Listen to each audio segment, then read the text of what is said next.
Should we engineer the world climate deliberately? A social scientist and natural scientist discuss. Well, it's because of the increasing temperatures of the world. This is an article from Head to Head series, which academics from different disciplines chew over current debates.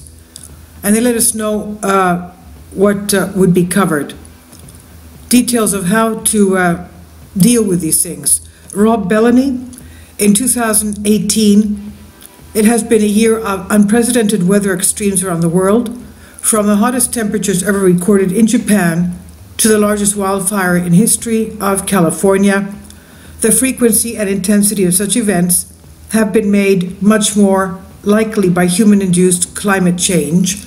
They form part of a longer-term trend observed in the past and projected into the future that may soon make nations desperate enough to consider engineering the world's climate deliberately in order to counterattack the risks of climate change. Now, the latest California wildfires, that was just a few weeks ago, they, of course, assume that it is because of the increased temperatures of climate change that has caused this. That is, that they're human-induced. We won't go into other causes that may have induced that California wildfire. This is on the conversation. Now, going on with the article, indeed, the specter of climate engineering hung heavily over the recent United Nations Climate Conference in Katowice, COP24, having featured in several side events as negotiators agreed to how to implement the landmark 2015 Paris Agreement, but left many worried that it does not go far enough, they say. Matt Watson, climate engineering or geoengineering is the purposeful intervention into climate system to reduce the worst side effects of climate change. There are two broad types of engineering: greenhouse gas removal, that's GGR, and solar radiation management, or SRM. GGR focuses on removing anthropogenically emitted gases from the atmosphere, directly reducing the greenhouse effect, and SRM, that's the solar radiation management, meanwhile, is the label given to a diverse mix of large-scale technology ideas for reflecting sunlight away from Earth, thereby cooling Earth. An engineering future, RB, is increasingly looking like we may have to rely on a combination of such technologies in facing climate change. The authors of the recent IPCC report concluded that it is possible to limit global warming to no more than 1.5 degrees Celsius, but every single one of the pathways they've envisioned that are consistent with this goal require the use of greenhouse gas removal, often on a vast scale. While these technologies vary in their levels of maturity, none are ready to be deployed yet, either for technical or social reasons, or both. If efforts to reduce greenhouse gas emissions by transitioning away from fossil fuels fail, or greenhouse gas removal technologies are not researched and deployed quickly enough, faster-acting SRM ideas may be needed to avoid so-called quote-unquote climate emergencies. Now, I have to tell you that on my Patreon account, I have totally different videos than I have on YouTube. And one of the latest videos that I have on my Patreon account is having to do with suppressed energy inventions that have been suppressed, energies that would be clean and cheap for all of humanities to use, from Tesla technology to the most recent. It's estimated that there's about over 100 US patents every year that are suppressed, having to do only with clean energy inventions, cheap and clean, which of course means that we would now not be relying on fossil fuels, which cause all these greenhouse gas emissions. The question is, why are they suppressing these? And why are we not allowed to use them in order to, of course, lessen the greenhouse gas emissions worldwide? That's the question. So if we were able to use them, then obviously we wouldn't have to go into engineering our atmosphere. We'll go down further and see what's involved in this. Noel Dolan tweets, first ever sun dimming experiment will mimic volcanic eruption in attempt to reverse global warming. This is from independent UK news. Solar radiation management, solar dimming, geoengineering. Scientists will soon try to dim the sun in first ever attempt. They'll mimic the effects of a massive volcanic eruption in a bid to tackle global warming. Plans to geoengineer the atmosphere. SRM ideas include installing mirrors in Earth's orbit, growing crops that have been genetically modified to make them lighter, painting urban areas white, spraying clouds with salt to make them brighter, and paving mirrors over a desert area, all to reflect sunlight away. But by far the best known idea, and that which is rightly or wrongly received the most attention by natural and social scientists alike, is injecting reflective particles such as sulfate aerosols into the stratosphere, otherwise known as stratospheric aerosol injection. We're talking about chemtrailing, of course. MW says, despite researching it, I do not feel particularly positive about SRM. Very few people do. But our direction of travel is towards a world where climate change will have significant impacts, particularly on those most vulnerable. If you accept the scientific evidence, it's hard to argue against options that might reduce those impacts, no matter how extreme they appear. Do you remember the film 127 Hours? There's a trailer here in this article. It's about 2.5 minutes. It tells a true story of a young climber who, pinned under a boulder in the middle of nowhere, eventually ends up amputating his arm without anesthetic with a penknife.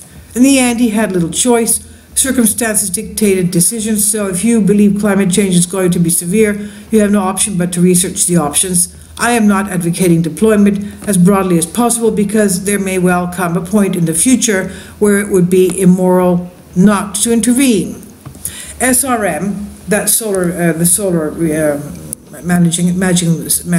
managing solar energy using at stratospheric aerosols, has many potential issues, but does have a comparison in nature, that is, active volcanism. We're talking about the volcanic ash, which can partially inform us about the scientific challenges, such as the dynamic response of the stratosphere.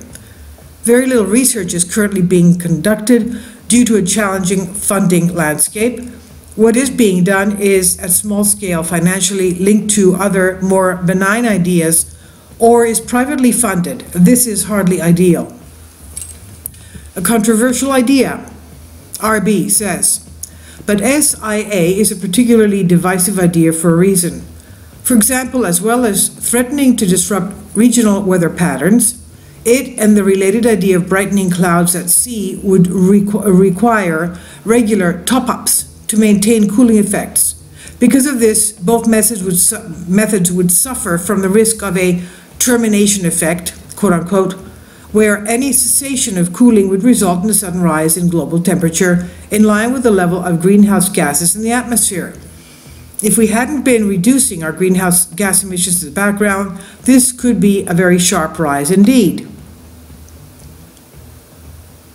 And you can read more here. Time is running out on climate change, but geoengineering has dangers of its own. And going on with the article, such ideas also raise concerns about governance. What if one powerful actor, be it a nation or a wealthy individual, could change the global climate at a whim? And even if there were an international program, how could meaningful consent be obtained for those who would be affected by the technology? That's everybody on Earth. What if some nations were harmed by the aerosol injections of others? Attributing liability would be greatly contentious in a world where you can no longer disentangle natural from artificial. And who could be trusted to deliver such a program? Your experience with the SPICE, that's Stratospheric Particle Injection for Climate Engineering, the SPICE project, shows that people are wary of private interests. There, it was concerns about a patent application that in part led to the scientists calling off a test of delivery hardware for SIA that would have seen the injection of water 1 kilogram above the ground via a pipe and tethered balloon. MW says, the technological risks, while vitally important, are not insurmountable. While non-trivial, there are existing technologies that could deliver material to the atmosphere. Most researchers agree that the social political risks, such as you outline, outweigh the technological risks. One researcher remarked at a Royal Society meeting in 2010, quote, "We know that governments have failed to combat climate change. What are the chances of them safely implementing a less optional solution?" End quote. This is a hard question to answer. But in my experience, opponents to research never consider the risk of not researching these ideas. The SPICE project is an example where scientists and engineers took the decision to call off part of an experiment. Despite what was reported, we did this of our own volition.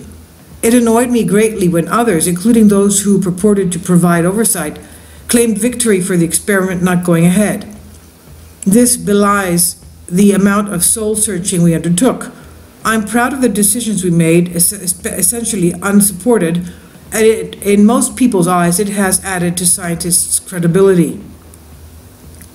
Now, about the moral hazard.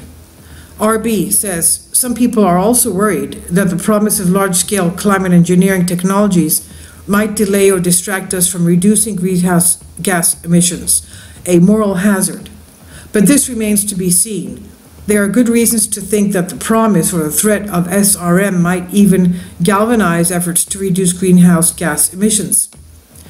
MW says, yes, I think it's at least as likely that the threat of SIA would prompt positive behavior towards a sustainable, greener future than a negative behavior pattern where we assume technology, currently imaginary, will solve our problems, in fact, our grandchildren's problems, in 50 years' time. RB says, that said, the risk of a moral hazard may not be the same for all climate engineering ideas, or even all SRM ideas. It's a shame that the specific idea of stratospheric aerosol injection is so frequently conflated with its parent category of SRM and climate engineering more generally.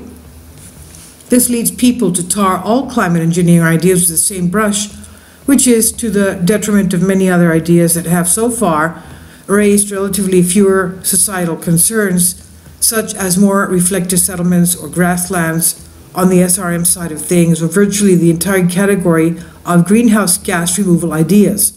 So we risk throwing the baby out with the bathwater. MW. I agree with this somewhat. It's certainly true all techniques should be given the same amount of scrutiny based on evidence. Some techniques, however, often look benign but aren't.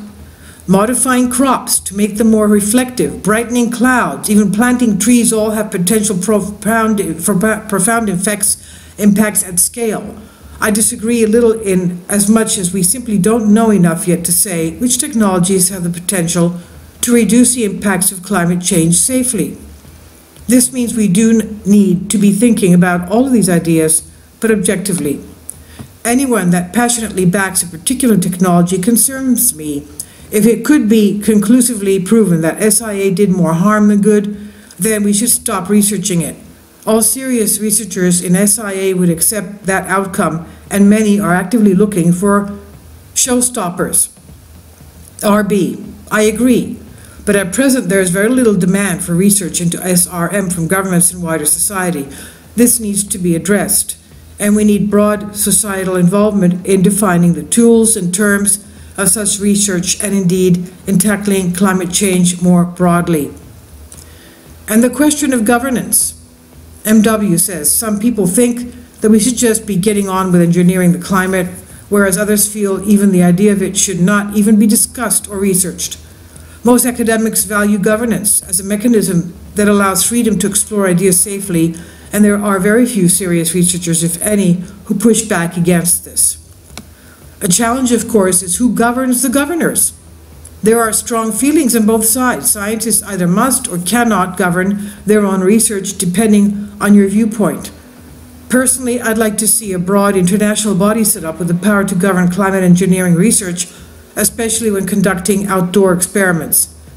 And I think the hurdles to conducting these experiments should consider both the environmental and social impact. Should not be an impediment to safe, thoughtful research. RB says, there are more proposed frameworks for governance than you can shake a stick at, but there are two major problems with them. The first is that most of those frameworks treat all SRM ideas as though they were stratospheric aerosol injection and call for international regulation. That might be fine for those technologies with risks that cross national boundaries, but for ideas like reflective settlements and grasslands, such heavy-handed governance might not make sense. Such governance is also at odds with the bottom-up architecture of the Paris Agreement, which states that countries will make nationally determined efforts to tackle climate change. I'd like to know, in my comment here is, what about those that don't have the money to do this? What happens there? Now, going back to the article, which leads us to the second problem. These frameworks have almost exclusively arisen from a very narrow set of viewpoints, either those of natural or social scientists. What we really need now is broad societal participation in defining what governance itself should look like. MW says, yes, there are so many questions that need to be addressed. Who pays for delivery and development, and critically, any consequences of all this? Of course, here the damages to the worldwide lives of people and plants and livestock, life on Earth. Who's going to pay for any damage to all this? Going back to this, how is the Global South enfranchised? They are least responsible, most vulnerable, and given current geopolitical framework, unlikely to have a strong say. What does climate engineering mean for our relationship with nature? Will anything ever be natural again, whatever that is? All these questions must be considered against a situation where we continue to emit CO2 and extent risks from climate change increase. That climate engineering is sub-optional to a pristine, sustainable, managed planet is hard to argue against. But we don't live in such a world, and when considering against a plus 3 degrees increase, a 3 degrees Celsius world, I'd suggest the opposite is highly likely to be true. This is on The Conversation.